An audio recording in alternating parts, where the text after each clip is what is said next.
magpasalamat sa Vice Presidente na napakalakas ng boses niya dito at narinig natin siya. Yan ang totoong leader. Nagsasalita siya at she puts us all together, na she unites us. When it happened, when this thing happened, no, na nandyan kami sa detention center, I was so at peace. Magandang araw mga kaibigan. Ang sarap pakinggan yung sinabi ni Dr. Badoy na yan ang leader nagsasalita. Okay? So, una, pinuri ni VP Sara. Paglabas ni Ka Eric at Dr. Badoy, the following day, may statement na si VP Sara. Pinuri niya ang katatagan, kabayanihan, prinsipyo, paninindigan ni Doc Badoy at Ka Eric. At the same time, pinasalamatan ni VP Sara ang mga tao, lalo ng mga PMEers na nagbigay suporta para mapadali ang paglaya ni Doc Badoy at ano. So ito naman ngayon, anong tawag yan? Love begets love. Respect begets respect. So ito ngayon, nagpapasalamat si Dr. Badoy at nakikita mo yung yung paghanga, respeto nila sa isa't isa. Both of them are strong leaders. Both of them are very intelligent, talented, and loving. Pareha silang inahan na nagmamahal sa kanilang mga anak. Kaya ako, bilib ako dito kay Dr. Badoy. Yung bakit ganun na lang ang passion niya na lumaban sa mga NPA. Tutusin mo, hindi naman niya trabaho yan. Tapos na, hindi na siya opisyal ng gobyerno. Hindi na siya kasama sa NTF-ELCAC. Bakit hindi nawawala yung kanyang alab sa dibdib na lumaban? Because she's a mother. Ang sabi niya is, naawa siya sa mga inahan. Yung mga nakakausap niya noon ng mga inahan ng mga NPA na namatay sa bundok. So ayaw niya na mayroon pang inahan na iiyak dahil may mga kabataan na ma-recruit ng mga NPA. Kaya gano'n ang love of a mother. And of course, her love for her country. Kaya ganyan ang tapang at malasakit ni Dr. Badoy. Mabuhay ka, Dr. Badoy. Sana magkandidato kayong dalawa ni Ka Eric sa party list. Mas sigurado kayong manalo sa party list. Pinakamababang boto nyong dalawa, 500,000. Pag itong nangyari sa inyo ngayon, nako, napakasikat na kayo. Okay, so okay, panoorin natin yung buong pahayag ni Dr. Badoy sa kanyang programa sa SMNI. First of all, magpasalamat sa Vice Presidente na napakalakas ng boses niya dito at narinig natin siya. Yan ang totoong leader. Nagsasalita siya at she puts us all together, na she unites us. When it happened, when this thing happened, no, na nandyan kami sa detention center, I was so at peace. I was telling you, Sik Joel, no, na alam mo yung serenity prayer, yung God grant me the serenity to accept the things I cannot change, the courage to change the things that I can, and the wisdom to know the difference. I really felt honestly in my heart that I had given my best, no, the courage I could to change whatever I could in my own humble way. And I was at peace because there's so many things now that I cannot change. And that was how the Filipino people would respond. And I thought to myself, no, if they rise up now and they say something, that's very good. But if they don't, then we truly deserve the government that we're going to get. No, we're not worthy to be called free citizens if we're not going to rise up against this very blatant and oppressive display of abuse of power.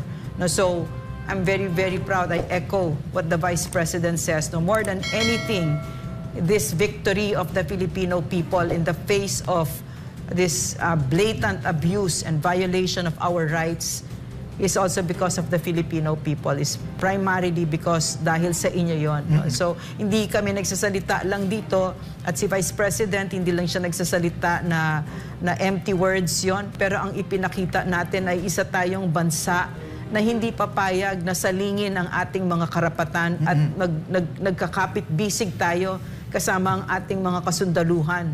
At dedepensahan natin ang ating bansa at ating demokrasya. So, tamang-tama talaga ang message ng ating Vice President. So, and I'm so grateful that we are being led by such a Vice President.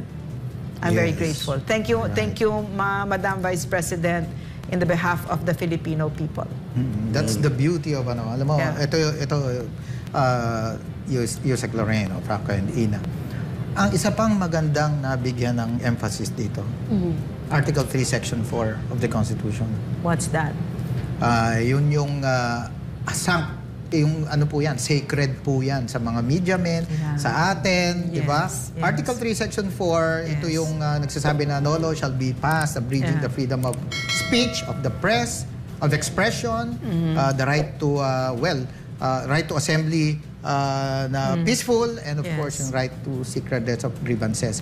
Without this Article 3, Section 4 of the Constitution, hindi po pwede ang statement ng PMA, yung sinabi ni Vice President, yung pagharap ninyo, di ba? Itong ginagawa po natin dito. This is basically based or anchored on that very particular section in Section 3, Article 3, Section 4 of the Constitution. Yan yung isang maganda pong nabigyan natin ng emphasis out of this episode. Yung nangyari sa inyo. I have a little story, okay? I was asked to be interviewed by a major mainstream media company that I'm not going to name now. Ay, kilala ko. And I said yes. But I will not reveal. Yeah, I know. And then suddenly they withdrew it. Wow. Yeah. And then I don't say yes to this this company kasi nga may abogado ako dito. Advisor ko to eh. Pero din umuo kami kasi nga pinaglalaban natin dito free press, 'di ba? Freedom of the press. So we were presuming that that they would be with us. No? I know that they are with us, but it was withdrawn. No? That invitation with no clear explanation. Hindi pala natuloy kapon? Hindi natuloy. Oh. Dapat tonight pala. Akala ko, and then they moved it and then no more na. Without any clear explanation. And this to me is what I call the chilling effect.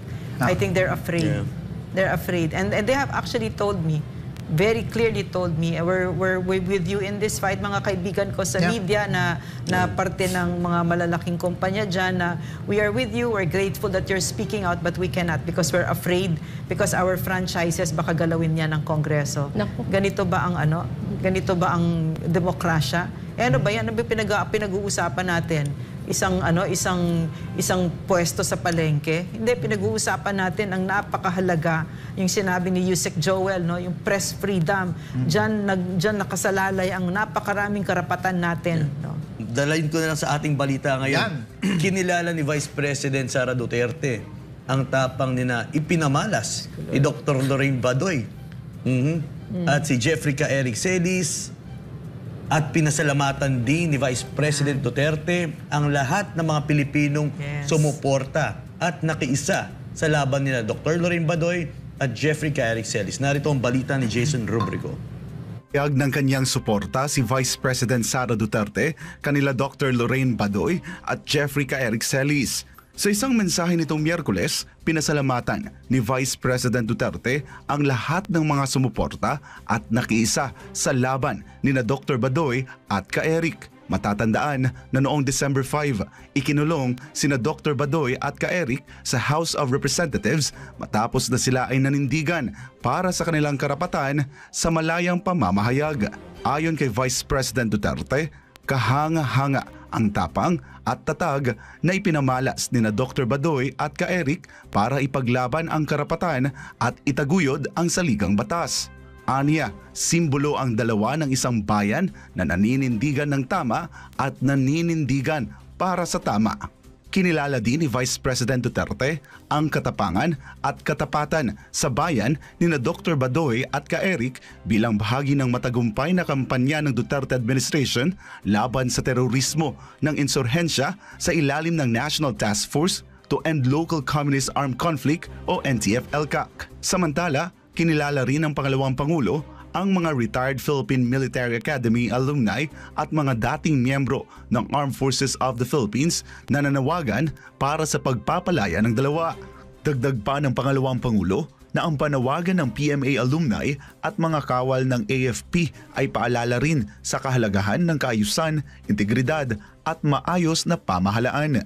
Pinasalamatan din ni Vice President Duterte ang mga kasapi ng media, social media practitioners, professionals, IP leaders at iba pang sektor na naging instrumento para mapalaya sina Dr. Badoy at Ka-Eric. Pagbibigay diin ng pangalawang Pangulo na may kapangyarihan ang bayang nagkakaisa para sa pagsulong ng karapatan, para sa katarungan, katotohanan at sa pagtatatag ng mapayapa at matibay na bayan.